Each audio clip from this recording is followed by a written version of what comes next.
ازيكم حبايبي عاملين ايه؟ يا رب النهارده تكونوا بخير. هنعمل مع بعض النهارده طبق السمبوسه التحفه بطريقه سهله جدا وبسيطه. إيه هنعملها؟ انا قبل كده قدمت معاكم سمبوسه، احنا عملنا العجينه بتاعتها وسويناها على النار، لكن دي عجينه سمبوسه بشكل جديد وهتعمليها بطريقه بسيطه جدا. هكسر كمان واحده اوريكم قد ايه هي مقرمشه جدا وجميله قوي وطالعه تحفه. اللي عجبك الفيديو ما تنسيش تحملي لايك واشتراك وتفعلي الجرس. يلا نروح مع بعض على طريقة التحضير. أول حاجة أنا جبت 3 كوبايات دقيق يكونوا منخولين، حطيت 3 معالق نشا، وحطيت معلقة بيكنج باودر ومعلقة سكر ومعلقة صغيرة ملح. بعد كده هبدأ أقلبهم مع بعض بالشكل هنزل عليهم بربع كوباية زيت. أهم خطوة هنعملها إن احنا نبس الدقيق كويس جدا بالزيت عشان تطلع معانا العجينة حلوة جدا ومظبوطة. لازم نعمل حركة البس اللي احنا شايفينها دي، بنمسك بكف ايدينا الدقيق كده ما حطينا له الزيت، بنغلف حبيبات الدقيق كلها لغاية ما تبقى بالشكل معايا. بعد كده جبت كوباية مية دافية، هي اخدت معايا ال3 كوبايات دي اخدت معايا كوباية مية كاملة. المية دي بتكون دافية. بنفضل نعجن، ما بنحطش كوباية المية كلها مرة واحدة، احنا بنعجن بنحط نص الكوباية، وبعد كده كل ما العجينة بتحتاج معايا ببدأ اضيف لها مية تاني. لو انتي حابة تجربي بس في كوبايتين، اعملي كوبايتين دقيق وجربي، بجد هتطلع معاكي سمبوسة يعني بجد حلوة جدا. لو انتي عندك عزومة هتعجبك جدا. ده طبعا احنا عارفين السمبوسة ده طبق رئيسي يعني في اي عزومة احنا بنعملها. بصوا احنا بنعجن العجينة كويس جدا، العجينة ما بتلزقش في ايدي خالص، واخدة القوام المظبوط، والمقادير دي مظبوطة جدا على ال3 كوبايات دقيق. آه، يعني بصوا انا خلاص خلصتها بالشكل هحطها بس تستريح حوالي نص ساعة عقبال ما انا اعصج اللحمة، وبعد كده هرجع تاني نشوف العجينة بتاعتنا. انا جبت نص كيلو لحمة، وبعد كده ضفت معلقة سمنة، وبعد كده هعصج اللحمة بتاعتي. ضفت بقى يعني حطيت السمنة، وبعد كده أول ما غلت بدأت أنزل باللحمة بالشكل بنحاول إن احنا طول ما يعني حاطين اللحمة بتتعصج نحاول نقطعها بالشكل ده بالمعلقة، يعني نحاول نفرولها قوي علشان ما تبقاش الحبيبات بتاعة اللحمة المفرومة كبيرة معانا. أنا خلاص كده عصجتها بالشكل هقطع فصين توم عليها. لو انتي حابة تنزلي ببصلاية مفرومة انزلي ببصلاية مفرومة بعد ما انتي تشوحي اللحمة بالشكل التوم بيدي ريحة حلوة جدا للحمة المفرومة، بتخلي طعمها حلو جدا. جبت بقى الصلصة بتاع الطماطم متسبكة عندي، ضفت عليها معلقة بالشكل وهكون مجهزة طبق فلفل ألوان. لو انتي حابة تستغني عن الخطوة دي تمام، حابة ان انتي تحشي بس بلحمة مفرومة تمام. انا حبيت ازود القيمة الغذائية، وبرضو الكمية هتديني كمية حلوة برضو. ضفت بقى فلفل اخضر وفلفل احمر وفلفل اصفر، قطعتهم حتت صغيرة عشان في حشوة السمبوسة ما تضايقنيش. رجعت بقى للعجينة، كانت خلاص بقى استريحت بعد نص ساعة، كنت انا عصقت اللحمة وسبتها تبرد. جبت العجينة قطعتها بالشكل هقطعها على 5 أجزاء. انتي لو حابة تقطعيها أقل من كده تمام، حابة تعملي الفطيرة بتاعتك أكبر من كده تمام. باخد كل واحدة بالشكل بعملها على شكل دايرة. بعد كده بغطيهم برضو يستريحوا، كل ما العجينة بنريحها كل ما بتتفرد معانا بطريقة سهلة جدا. خلاص انا كده قسمتهم بالشكل على 5 اجزاء زي ما انا قلت لكم. هحط لهم بقى كيس مشمع بالشكل هغطيهم، وبعدين برضو ما يعدي عليهم حوالي ربع ساعة، او لو انتي مستعجلة ولقيتي العجينة ريحت معاكي خدي اول كورة انتي كورتيها وافرديها. بصوا هي بتفرد معايا بكل سهولة. برش رشة دقيق خفيفة جدا، وبعد كده بفرد العجين بتاعي. انا حسيت في الوقت ده ان العجين مضايقني عشان مش عارفة افرد الفطيرة كويس، فانا جبت بقى صينية بالشكل وغطيتهم، وبدأت افرد العجينة بتاعتي الفطيرة يعني بتاعتنا. اهم حاجة نعمل الفطيرة بتبقى سمكها رفيع جدا، ما بنخليش سمكها تخين عشان تطلع معانا السمبوسة حلوة قوي ومقرمشة. جبت اي غطا عندك، لو انت عندك قطاع تمام، انا ما كانش متوفر عندي قطاع فقطعت بالغطا اللي انتوا شايفينه دوت. لو انت عندك مثلا غطا مقاس اصغر وحابة السمبوسة بتاعتك مقاسها اصغر من كده، قطعي بغطا صغير عن كده. هو انا لقيت الغطا دوت الحجم بتاعه مناسب جدا فحبيت ان انا اقطع بيه. احنا بنقطع العجينة والزوايد بعد ما بنخلص، بنلمها وبنسيبها برضو تستريح، وبعد كده بنفردها تاني، فاحنا ما بنرميش اي حاجة من العجين بتاعنا.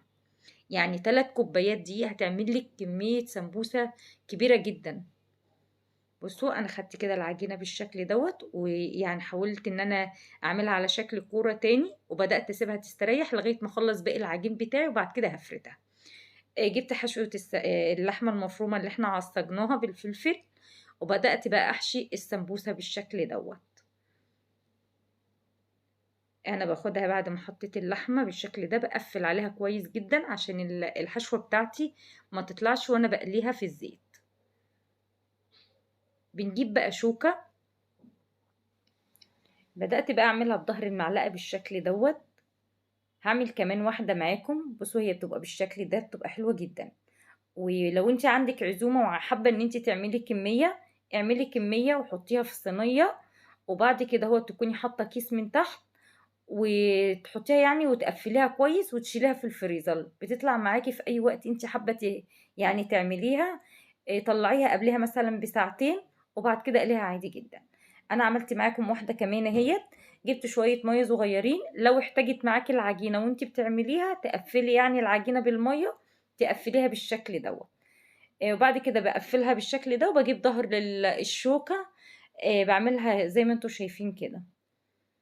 بصوا بتدي معانا يعني بتبقى جميلة جدا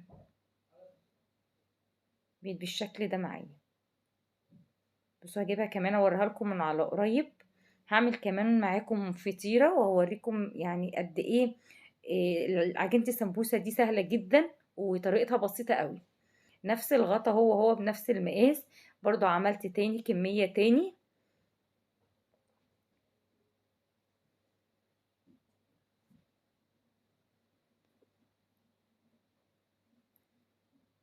بنحاول ندوس كويس على العجينة واحنا بنقطعها كده بالشكل دوت بالغطا عشان تطلع معانا مفرغة.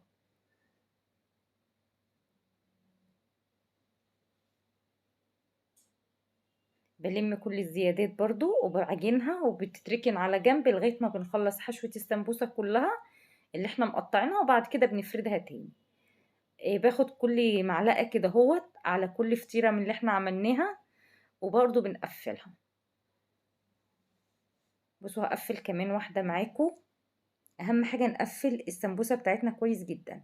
بصوا هي مش محتاجة كمان مني مية، بقيت اقفلها من غير مية. انت لو احتاجت مية معاكي وحبيتي تحطي مية، يعني يعني بنبل الحروف بس بلة خفيفة جدا. بظهر المعلقة بدأت برضو اقفل السمبوسة بتاعتي بالشكل دوت.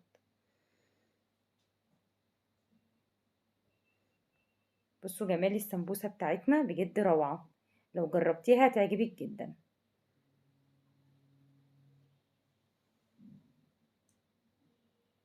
يعني بصوا طريقة بسيطة، يعني طريقة بسيطة جدا وسهلة ومش هتتعبك ولا اي حاجة.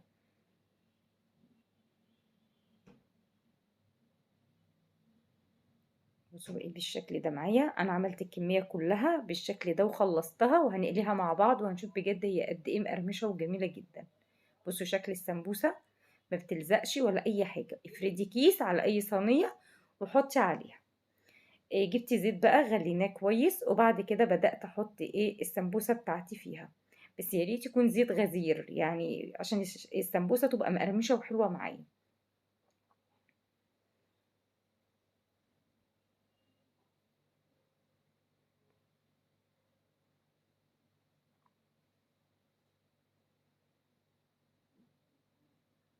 بعد ما بخلص كل الكمية اللي انا بحطها في الطاسة بتاعتي، بجيب بقى المعلقة وبحاول ان انا احط زيت فوق السمبوسة بالشكل دوت، علشان تنفخ معايا وتديني العجينة مقرمشة كده وهشة من جوه. يعني خطوة ان انتي تدلقي عليها الزيت من فوق كده بالمعلقة هتنفخ معاكي بسرعة وهتبقى حلوة جدا معاكي. اول ما بدأت خدت لون بدأت اقلبها بالشكل دوت تاخد اللون الذهبي ونبدأ نقلبها. اول ما خلاص حمرت معايا بقت بالشكل دوت بدأت بقى اطلع اللي هو خلاص احمر معايا وخد لون مظبوط. بصوا بجد واخد اللون الذهبي وطالعة مقرمشة جدا وتحفة. لو جربتيها بجد هتعجبك لان فعلا احلى من الأكياس اللي احنا بنشتريها الجاهزة. بصوا قد ايه هي مقرمشة، انا نفسي كنت اسمعكم الصوت بتاع القرمشة بتاعتها.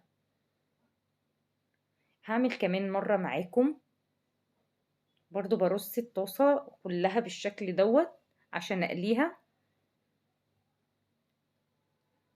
اهم حاجة بصوا خطوة الزيت، يعني انا لازم كل واحدة بدلق عليها الزيت كده من على الوش من فوق عشان تنفخ معايا.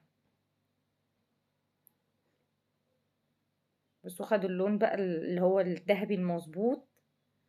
هعمل كل الكمية كلها بالشكل دوت وهقدمها معاكم. انا كده بقى خلصت كل الكمية بتاعت السمبوسة بتاعتي وهقدمها معاكم بالشكل دوت. وده كان طبقنا بتاع النهاردة السمبوسة بجد التحفة دي، يا ريت كلكم تجربوها وتكتبوا لي في التعليقات. بجد بكون مبسوطة جدا من التعليقات بتاعتكم، بجد قد ايه بتفرحني وبتساعدني. بصوا بقى الجمال دوت، يعني انا فتحت واحدة معاكم بصوا بجد هي مقرمشة جدا وبجد تحفة، يا ريت تجربوها وتكتبوا لي في التعليقات. يا ريت فيديو النهارده يكون عجبكم واستفدتوا منه، اللي عجبه الفيديو ما ينساش يحط اللايك والاشتراك ويفعل الجرس. استنوني الفيديو القادم. باي.